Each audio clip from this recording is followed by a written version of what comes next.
नमस्कार, आओ मिलकर सीखे चैनल पर आपका हार्दिक स्वागत है। इस वीडियो में मैं लेकर आया हूं कक्षा 6 नागरिक शास्त्र की दैनिक और वार्षिक पाठ योजना, जिसमें प्रकरण लिया है मौलिक अधिकार व कर्तव्य। इसमें शिक्षण बिंदु है सामान्य परिचय, मौलिक अधिकार का अर्थ और मूल अधिकारों का महत्व। तो चलिए शुरू करते हैं।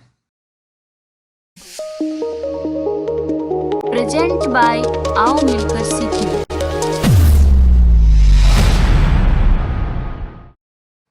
सर्वप्रथम लिखेंगे विद्यालय का नाम, जहां पर आप ये लेसन प्रस्तुत करेंगे। कक्षा 6 विषय नागरिक शास्त्र, प्रकरण मौलिक अधिकार व कर्तव्य। यहाँ पर दिनांक, कालांश और समयावधि 30 मिनट। फिर टेबल बना करके एक तरफ लिखेंगे शिक्षण उद्देश्य, दूसरी तरफ अपेक्षित व्यवहारगत परिवर्तन। शिक्षण उद्देश्य में पहला लिखेंगे ज्ञानात्मक। इसमें लिखना है विद्यार्थी संविधान के द्वारा नागरिकों को दिए गए कर्तव्यों व अधिकारों के बारे में प्रत्यय व प्रत्यभिज्ञान प्राप्त कर सकेंगे। इसमें मूल कर्तव्य और अधिकार। अवबोध में लिखेंगे विद्यार्थी संविधान के अंतर्गत दिए गए अधिकारों व कर्तव्यों के विभिन्न विषयों के बारे में जानकारी प्राप्त कर सकेंगे। विद्यार्थी अधिकारों व कर्तव्यों के मध्य संबंध के बारे में जानेंगे। फिर है ज्ञानोपयोग, जिसमें लिखेंगे विद्यार्थी मौलिक अधिकारों व कर्तव्यों के बारे में जानकारी का उपयोग अपने व्यवहारिक जीवन में कर सकेंगे। कौशल, विद्यार्थी मौलिक अधिकार व कर्तव्यों के बारे में विभिन्न जानकारी से संबंधित तथ्यों को प्रदर्शन के माध्यम से दर्शा सकेंगे। अभिरुचि, विद्यार्थी कर्तव्यों व अधिकारों के विषयों के तथ्यों का संकलन संदर्भ पुस्तकों, विभिन्न पत्र पत्रिकाओं, टीवी, रेडियो, बुलेटिनों से करने की रुचि का विकास करेंगे। अभिवृत्ति, विद्यार्थी कर्तव्यों व अधिकारों के बारे में सकारात्मक दृष्टिकोण व इसके प्रति सही दृष्टिकोण व सोच का विकास कर सकेंगे। फिर है पूर्व ज्ञान, जिसमें लिखेंगे विद्यार्थी संविधान में उल्लेखित मौलिक अधिकारों व कर्तव्यों के बारे में सामान्य जानकारी रखते हैं। फिर है सहायक सामग्री, जिसमें लिखेंगे कक्षा कक्ष उपकरण, लपेट फलक, संकेतक, चौक, चार्ट व डस्टर आदि। प्रस्तावना प्रश्न, जिसमें टेबल बना करके लिखेंगे छात्राध्यापक क्रियाएं, दूसरी तरफ विद्यार्थी क्रियाएं। अगर आप छात्राध्यापिका हैं तो जहां पर भी छात्राध्यापक लिखा है उसकी जगह आप लिखेंगे छात्राध्यापिका। इसमें फर्स्ट क्वेश्चन, हम बाल दिवस किसके जन्म दिवस पर मनाते हैं? पंडित जवाहरलाल नेहरू। जवाहरलाल नेहरू किस देश के निवासी थे? भारत के। भारत में परिवार में कौन कौन रहते हैं? माँ बाप, दादा दादी, बुजुर्ग आदि। माँ बाप, दादा दादी आदि की सेवा करना क्या कहलाता है? कर्तव्य। कर्तव्य व अधिकार से आप क्या समझते हैं? समस्यात्मक प्रश्न।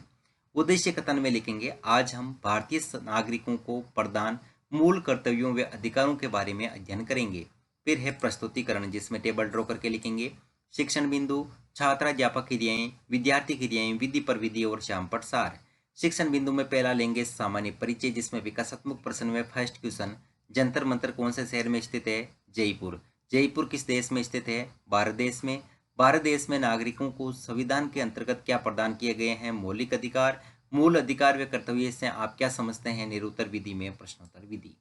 फिर है छात्राध्यापक कथन, जिसमें लिखेंगे इस समाज में ज्यादातर लोग अधिकार व हक की बातें तो करते हैं, लेकिन उनसे जुड़े कर्तव्यों को मूल भूल जाते हैं। अधिकार व कर्तव्यों आदि में गहरा संबंध है। अधिकारों से जुड़े कुछ कर्तव्य हैं, उनका पालन करने पर ही अधिकार स्थायी हो सकते हैं।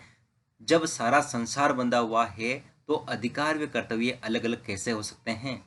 इन कर्तव्यों का पालन करते हुए देश की प्रगति में सहयोग देना हम सभी का दायित्व है। या विद्यार्थी क्रिया में लिखेंगे विद्यार्थी ध्यानपूर्वक सुनेंगे, विधि में वाक्य विधि और श्याम प्रसार में अधिकारों व कर्तव्यों में गहरा संबंध है। फिर है अगला शिक्षण बिंदु मौलिक अधिकार का अर्थ, जिसमें विकासात्मक प्रश्न में फर्स्ट क्वेश्चन, हमारे देश का क्या नाम है? भारत। भारत देश के प्रधानमंत्री का क्या नाम है? मनमोहन सिंह। अभी है नरेंद्र मोदी। इसमें यहाँ पर दोस्तों आपको चेंज करना है। नरेंद्र मोदी को देश के सर्वोच्च पद पर आसीन किसके द्वारा किया गया है? जनता द्वारा। जनता का मत देने का अधिकार से क्या अभिप्राय है? निरुत्तर विधि में प्रश्नोत्तर विधि। फिर है यहाँ पर छात्राध्यापक कथन, जिसमें लिखेंगे हमारे देश के संविधान में प्रत्येक नागरिक को कुछ अधिकार प्रदान किए गए हैं। इन अधिकारों से ही नागरिकों को अपने व्यक्तित्व के विकास के लिए मूल सुविधाएं प्राप्त होती है। नागरिकों को प्राप्त वे अधिकार जिनको देश के संविधान में स्थान दिया गया है तथा जिन्हें नागरिक सुरक्षा प्राप्त है। 44वें संविधान संशोधन के द्वारा संपत्ति के अधिकार को हटा दिया गया है।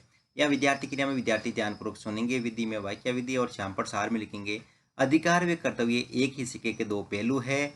अधिकार संविधान के द्वारा नागरिकों को प्रदान वे अधिकार हैं जिन्हें न्यायिक अभिरक्षा है। फिर है अगला शिक्षण बिंदु मूल अधिकारों का महत्व, जिसमें विकासात्मक प्रश्न में फर्स्ट क्वेश्चन, समाज की सबसे छोटी इकाई होती है परिवार। परिवारों के समूह को क्या कहते हैं? समाज। समाज नागरिकों को क्या प्रदान करता है? अधिकार। अधिकार या कर्तव्यों से मनुष्य का क्या विकास होता है? निरुत्तर विधि में प्रश्नोत्तर विधि। फिर है छात्राध्यापक कथन, जिसमें लिखेंगे मूल अधिकार और विभिन्न स्वतंत्रताएं नागरिकों के विकास में सहायक होती है। उनसे नागरिकों के व्यक्तित्व का सर्वांगीण विकास होता है।